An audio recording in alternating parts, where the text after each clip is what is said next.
प्रत्येक मुलाचं एक स्वप्न असतं, ते म्हणजे बॉडी बनवण्याचं, आणि ते स्वप्न पूर्ण करण्याची आता वेळ आली आहे. 3 महिने प्रॉपर वर्कआउट केल्यानंतर माझ्या बॉडीमध्ये इम्प्रुव्हमेंट तर आली आहे, पण आज जो मी ट्रेड घेतला होता त्याच्यामध्ये खतरनाक लेवलचा लॉस होता वाचलाय. सगळी स्टोरी तुम्हाला ह्या ब्लॉगच्या शेवटपर्यंत समजून जाईल. आपली साईट घरापासून जवळजवळ 13-14 किलोमीटर लांब चालू आहे, त्याच्यामुळे सकाळी घरातून लवकर निघालो होतो. मी अशा एरियामध्ये राहतो ना जिथं घरून कितीही लवकर निघा तरी तुम्हाला रस्त्यामध्ये ट्रॅफिक लागणार म्हणजे लागणारच. कसं बसं साईड वरती गेलो आणि थोडंसं मेंटेनन्स वगैरे करून घेतल्यानंतर काम चालू केलं होतं.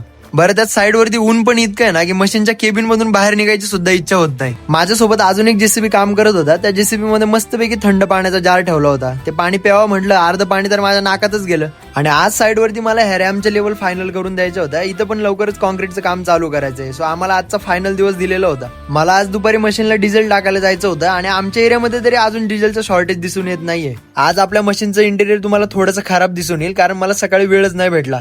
दुपारी जेवण वगैरे केल्यानंतर जेसीबीला डिझेल वगैरे टाकून घेतला आणि साईड वरती परत येऊन राहिलेलं काम फायनल करून दिलं. आणि संध्याकाळी घरी आल्यानंतर मी गोल्ड मध्ये एक ट्रेड प्लॅन केला होता, ज्याचं टार्गेट ऑलमोस्ट $2,000 होतं. पण मी जिमला निघून गेलो आणि त्या ट्रेड वरती मला व्यवस्थित लक्षच नाही ठेवता आलं. या ट्रेड मध्ये माझं टार्गेट तर नाही अचीव्ह झालं, पण मी माझा छोटासा प्रॉफिट बुक करून मार्केटमधून बाहेर आलो. माझ्या डोक्यामध्ये ना एक चॅलेंज घ्यायचा प्लॅन चाललाय, बट मी त्या चॅलेंज बद्दल स्वतःच कन्फ्युज आहे. त्याच्यामुळे मी अजून कुणालाच सांगितलं नाही. तुम्हाला काय वाटतं बरं, नक्की ते चॅलेंज काय असेल? मला जरा कमेंट सेक्शन मध्ये नक्की सांगा. आधी मला हे बघायचं की तुम्हाला सगळ्यांना त्या चॅलेंज बद्दल नक्की काय वाटतंय, देन आपण डिसाईड करू की चॅलेंज घ्यायचं की नाही. वेल, ह्या चॅलेंजचे सगळे अपडेट तुम्हाला आपल्या दुसऱ्या चॅनलवरती बघायला भेटतील. सो त्या चॅनलला फॉलो नसेल केलं तर फॉलो नक्की करून घ्या. चला भेटू पुढच्या ब्लॉग मध्ये.